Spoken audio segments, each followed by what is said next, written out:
Shalom saudara, mari kita mulai ibadah kita hari ini.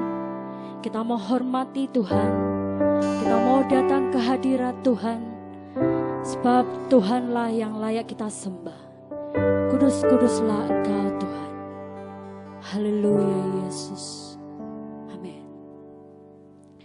Yang ku sembah hanya Yesus, yang ku puja hanya Yesus, yang ku sanjung hanya Yesus, sebab Kau Allahku. Yang ku sembah hanya Yesus, yang ku puja hanya Yesus, yang ku sanjung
Yesus, Engkau Rajaku yang turun ke dunia. Yesus, ku sembahkan, curahkan Roh Kudus-Mu. Diri aku menyembah, masuk hadirat-Mu. Yesus, Kau Allahku. Yesus, Engkau Tuhanku. Yesus, Engkau Rajaku yang turun ke dunia. Yesus, ku sembahkan, curahkan Roh Kudus-Mu. Aku menyembah, masuk hadirat-Mu.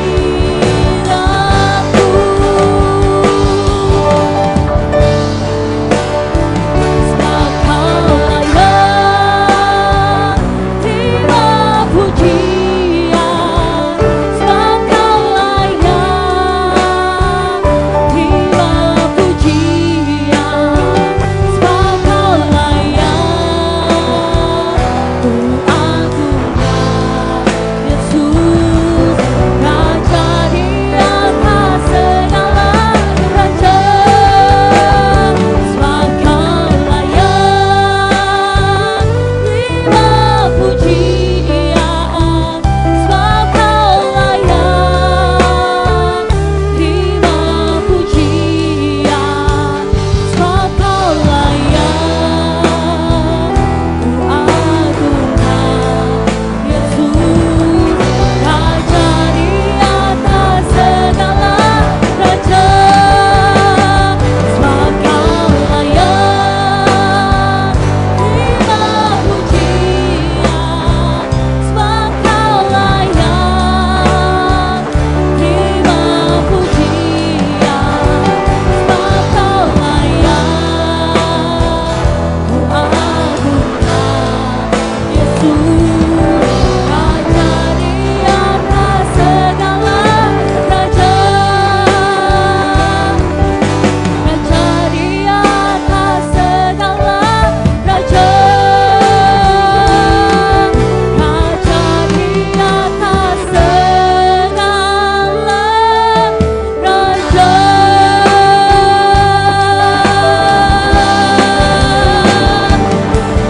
Haleluya, haleluya. Terima kasih Tuhan, terima kasih Yesus.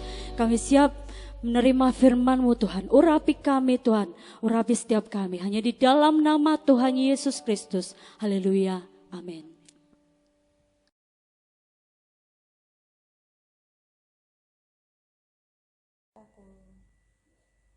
Shalom. Dengan Yohanes di sini dan bersama-sama mari kita merenungkan kebenaran firman Tuhan. Terlebih dahulu mari kita berdoa bersama-sama. Bapa kami yang di surga, kami bersyukur kalau kami masih diberi kesempatan untuk kami boleh bersekutu bersama, untuk kami boleh menyelidiki firman Tuhan. Kami berdoa dalam segala keterbatasan kami Tuhan, kami mohon kiranya Roh-Mu yang kudus yang menuntun kami untuk kami beroleh pengertian, untuk kami beroleh pengenalan yang benar akan Engkau. Kiranya firman Tuhan ini boleh membangun iman kami lebih lagi, boleh membawa kami lebih lagi pada hidup yang berkenan kepadamu. Terima kasih Tuhan. Di dalam nama Tuhan Yesus, Juru Selamat kami yang hidup, kami berdoa. Amin. Puji Tuhan.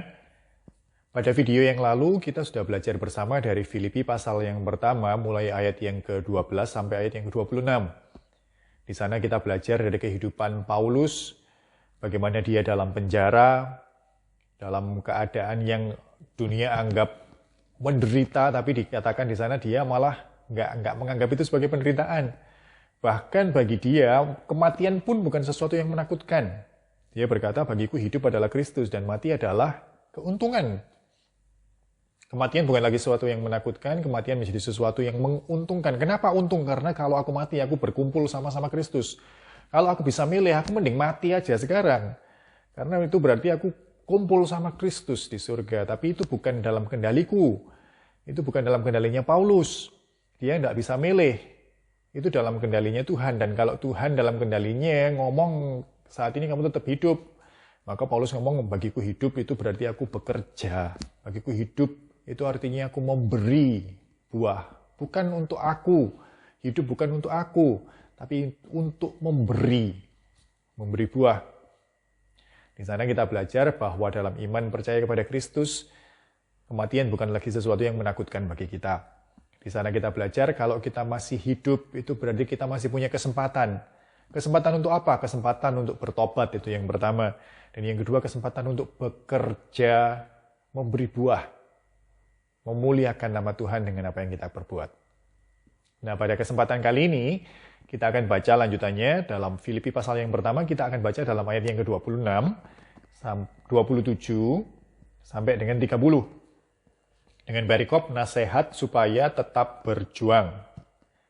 Filipi pasal yang pertama, ayat 27 sampai 30 berkata demikian, hanya hendaklah hidupmu berpadanan dengan Injil Kristus, supaya apabila aku datang, aku melihat, dan apabila aku tidak datang, aku mendengar bahwa kamu teguh berdiri dalam satu roh, dan sehati sejiwa berjuang untuk iman yang timbul dari berita Injil. Dengan tiada digentarkan sedikit pun oleh lawanmu. Bagi mereka semuanya itu adalah tanda kebinasaan. Tetapi bagi kamu tanda keselamatan. Dan itu datangnya dari Allah.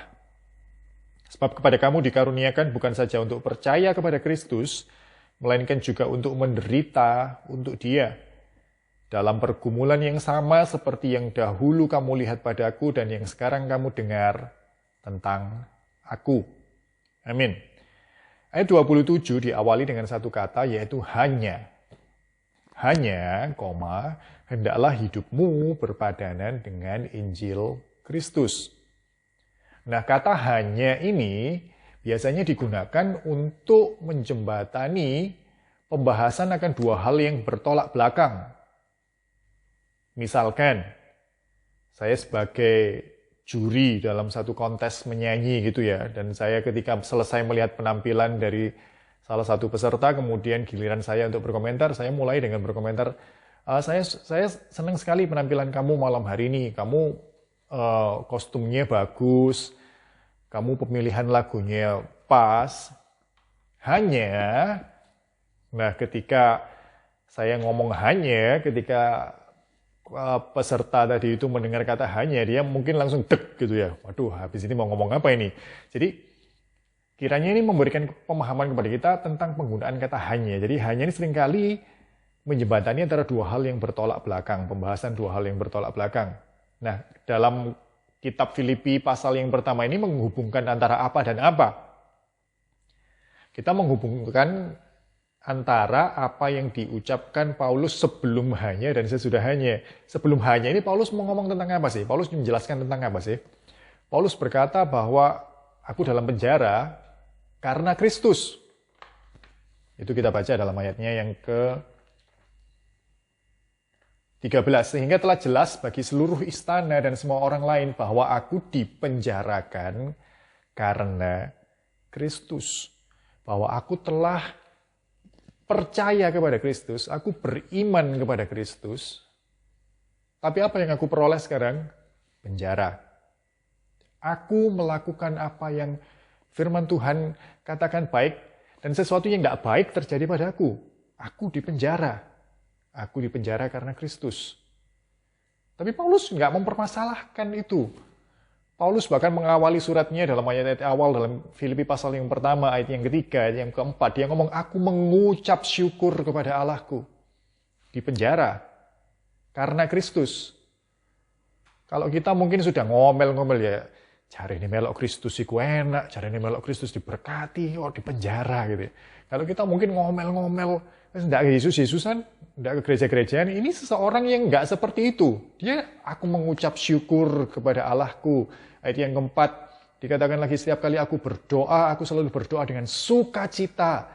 Ayat yang kelima dikatakan lagi, aku mengucap syukur kepada Allahku. Jadi bagi dia, aku di penjara, terus kenapa? Enggak masalah, aku bersukacita, aku bersyukur kalau aku di penjara karena Kristus. Dan kemudian dikatakan enggak berhenti sampai di situ saja, enggak berhenti sampai penjara saja. Dia lanjut, dalam penjara pun, ayat 16 dan 17, mereka ini memberitakan Kristus karena kasih, sebab mereka tahu bahwa aku ada di sini untuk membela Injil. Tetapi yang lain karena kepentingan sendiri dan dengan maksud yang tidak ikhlas. Sangkanya, dengan demikian mereka memperberat bebanku dalam penjara. Saat kita sedang merasa menderita gitu kan, kita pinginnya itu semua orang baik sama kita gitu ya. Semua orang support kita, semua orang mendukung kita gitu ya. Tapi Paulus, kenyataan yang dialami Paulus nggak seperti itu. Saat dia di penjara karena Kristus, orang-orang di luar sana itu bahkan ada yang pingin memperberat bebannya. Tapi sekali lagi, bagi Paulus, terus kenapa? Nggak masalah. Aku bersyukur, aku bersukacita. Dan bahkan lanjut, yang seperti sudah kita bahas dalam video sebelumnya, bahkan kalaupun aku mati sekalipun, loh kata Paulus, aku tambah seneng. Aku nggak, itu bukan sesuatu yang beban bagiku. Hanya, nah kita kemudian ketemu kata hanya ini. Yang menjadi beban bagi seorang Paulus saat ini apa ya? Jadi dia enggak peduli dia di penjara, dia ada orang-orang yang mau memperberat beban hidupnya, bahkan kematian pun itu enggak menjadi beban pemikiran seorang Paulus. Hanya kemudian, nah kita belajar apa sih yang menjadi beban pemikiran seorang Paulus. Hendaklah hidupmu, orang lain, jemaat di Filipi. Kita sungguh melihat teladan dari seorang Paulus bahwa hidupnya, yang dikatakan bahwa hidupku adalah Kristus. Kalau aku hidup, aku memberi buah, itu benar-benar nyata dari kata-kata selanjutnya. Bukan tentang aku, tapi tentangmu. Dan itu yang menjadi bebanku. Kamu itu loh bebanku. Bukan masalah keenakanku, tapi kamu. Kenapa dengan kamu? Hanya hendaklah hidupmu berpadanan dengan Kristus. Ini yang menjadi beban seorang pemimpin rohani, seorang bapak rohani kepada anak-anak rohaninya. Aku tuh tidak pingin apa-apa, aku tidak peduli apa-apa yang terjadi pada aku. Yang aku pedulikan itu kamu. Supaya hidupmu berpadanan dengan Injil Kristus.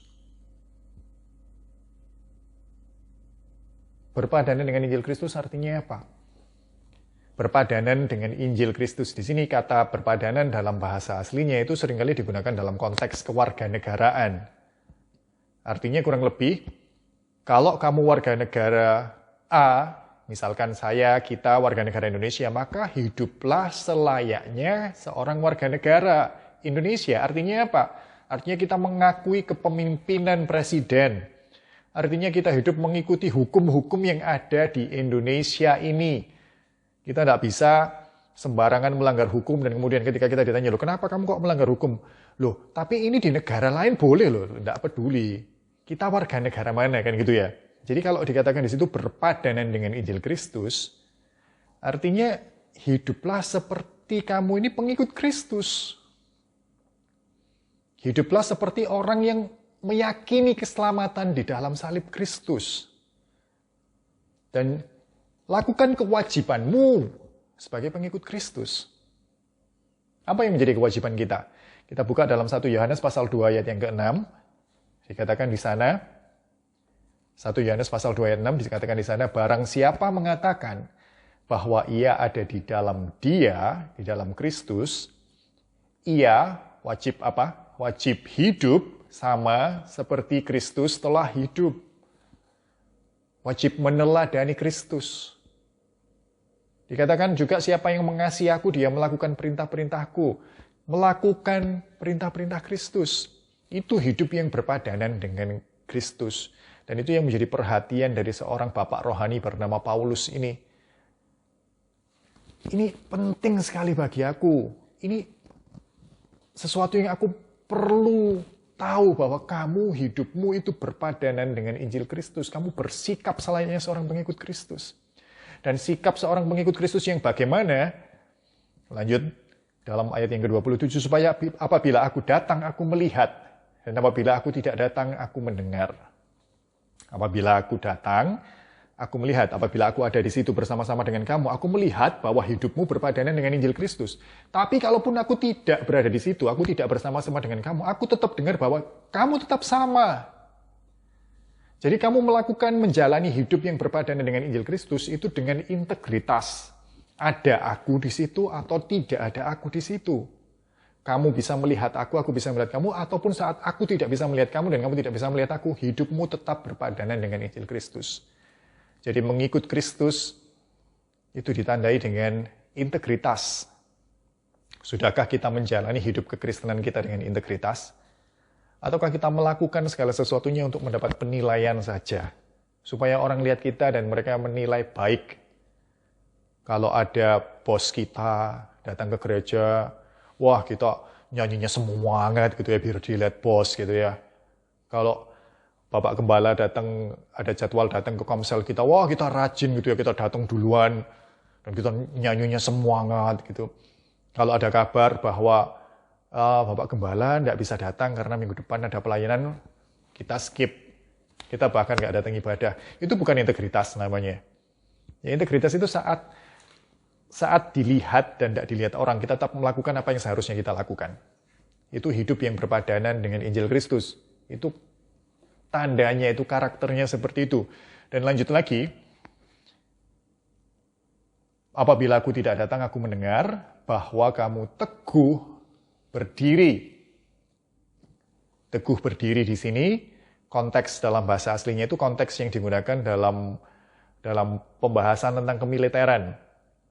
Seringkali digunakan saat seorang prajurit ditugaskan gitu ya. Kamu ditugaskan di pos ini dan sudah kamu di situ. Kamu teguh berdiri di situ. Itu dalam konteks bahasa kemiliterannya kurang lebih seperti itu. Itu gambaran apa sih? Bahwa dalam kemiliteran seorang serdadu yang ditugaskan di satu tempat, dia nggak bisa kan seenaknya kemudian, waduh males aku, bosen di sini nggak ngapa-ngapain, atau di sini panas, di sini nggak enak, aku mau cari pos yang lain aja. Nggak bisa seperti itu kan. Bahkan dalam kondisi dia diserang sekalipun, ketika dia dapat perintah kamu di situ, teguh berdiri di situ, pertahankan posisimu di situ, ya maka dia nggak boleh lari mundur. Jadi yang kedua, karakter hidup berpadanan dengan Injil Kristus. Yang pertama kita belajar tentang integritas. Yang kedua kita belajar tentang konsistensi. Bagaimana kita melakukannya dengan teguh. Bahwa ini sesuatu yang harus kita pertahankan. Whatever it takes. Apapun yang menyerang kita, ada sekompi pasukan datang menyerang kita, teguh berdiri dalam iman kita. Tetap hidup berpadanan dengan Injil Kristus. Saat kita hidup berpadanan dengan Injil Kristus dan orang-orang mengejek kita, kamu sok suci lah, kamu apalah. Dan kemudian kita, ya sudahlah, buat apa hidup? Itu bukan konsisten namanya. Teguh berdiri, tetap lakukan apa yang kita lakukan. Tetap hidup berpadanan dengan Injil Kristus, tetap lakukan apa yang Kristus ingin kita lakukan. Dan kemudian, teguh berdiri dalam satu roh dan sehati, sejiwa, berjuang untuk iman yang timbul dari berita Injil. Ada kesatuan di sana dalam kehidupan umat percaya. Tidak ada pengajaran bahwa hidup berpadanan dengan Kristus itu mengembara di gurun-gurun gitu ya, makannya belalang, madu enggak. Dan jangan temui orang lain, bersemedi aja, berdoa terus, baca firman terus aja, jangan temui orang, enggak. Hidup bersama, dan dalam hidup bersama, khususnya dalam konteks hubungan orang percaya, dikatakan miliki sehati, satu roh, sehati, sejiwa, berjuang untuk iman yang timbul dari berita Injil. Ada perjuangan. Jadi ada integritas, ada konsistensi, ada kesatuan. dan ada perjuangan dalam kita hidup berpadanan dengan Injil Kristus. Berjuang artinya bukan sesuatu yang gampang, bukan sesuatu yang diberikan kepada kita dengan cuma-cuma tanpa usaha. Justru berjuang menggambarkan usaha yang keras dalam kita mengikut Kristus, dalam kita hidup berpadanan dengan Injil Kristus. Ayat yang ke-28, dengan tiada digentarkan sedikit pun oleh lawanmu. Bagi mereka semuanya itu adalah tanda kebinasaan, tetapi bagi kamu tanda apa? Keselamatan, dan itu datangnya dari Allah. Kesempatan kali ini kita bahas sampai ayat 28 dulu. Dari 2 ayat ini saja kita belajar begitu banyak. Kita diingatkan bahwa selayaknya kalau kita menyebut diri kita Kristen, pengikut Kristus, selayaknya kita bersikap seperti pengikut Kristus, berpadanan dengan Injil Kristus.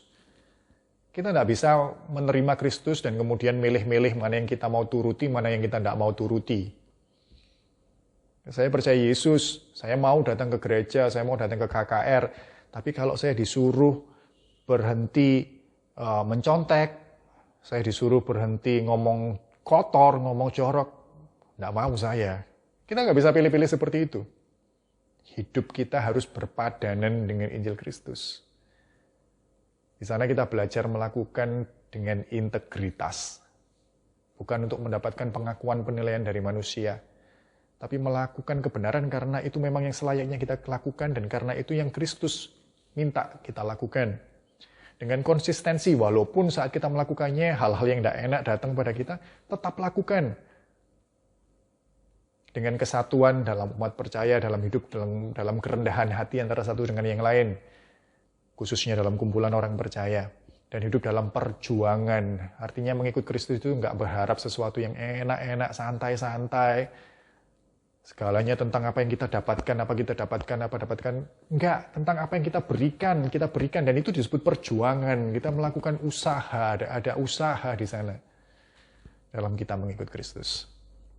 Sudahkah hidup kita berpadanan dengan Injil Kristus? Dikatakan di ayat yang ke-28, itu adalah tanda keselamatan. Itu datangnya dari Allah. Ini tanda-tanda yang mengikuti orang yang diselamatkan oleh Allah. Kiranya firman Tuhan mengingatkan kita untuk kita berpadanan, untuk hidup kita berpadanan dengan Injil Kristus. Kita nggak bisa, kita nggak sanggup, tapi kita bersyukur ada penghibur, ada penolong, ada Roh Kudus. Dan kiranya kita berserah pada tuntunannya untuk kita dibawa dalam hidup yang berkenan di hadapan Tuhan lebih dan lebih lagi. Mari kita berdoa bersama-sama. Terima kasih Tuhan, kami bersyukur buat kesempatan ini kami masih beroleh firman Tuhan yang mengingatkan kami untuk kami hidup berpadanan dengan Injil Kristus. Kalau kami menyebut diri kami pengikut Kristus, maka kami wajib hidup selayaknya Kristus hidup. Kami mau melakukan apa yang Kristus mau untuk kami lakukan. Kiranya kami melakukan itu dengan integritas, bukan saat dilihat atau dinilai orang, tapi saat tidak dilihat, saat tidak ada orang yang menyaksikan pun kami mau terus melakukan apa yang menjadi kebenaran menurut firman-Mu Tuhan. Dan kiranya kami boleh dimampukan untuk konsisten melakukannya. Walaupun dunia ini seringkali memberikan godaan-godaan, memberikan apa yang bisa menjatuhkan iman percaya kami, kiranya Roh-Mu yang kudus yang memampukan kami untuk konsisten hidup berpadanan dengan Injil Kristus. Kiranya kami memiliki satu hati, satu roh, khususnya dengan orang-orang percaya, dan kami boleh diingatkan untuk terus berjuang dalam iman kami, dalam pengenalan kami akan Engkau, dalam hidup yang mau menyenangkan Engkau. Terima kasih Tuhan, kami berserah pada tuntunan-Mu, kiranya Roh-Mu yang kudus yang menuntun kami dalam menjalani hidup yang berpadanan dengan Injil Kristus. Di dalam nama Tuhan Yesus, Juru Selamat kami yang hidup, kami berdoa. Amin.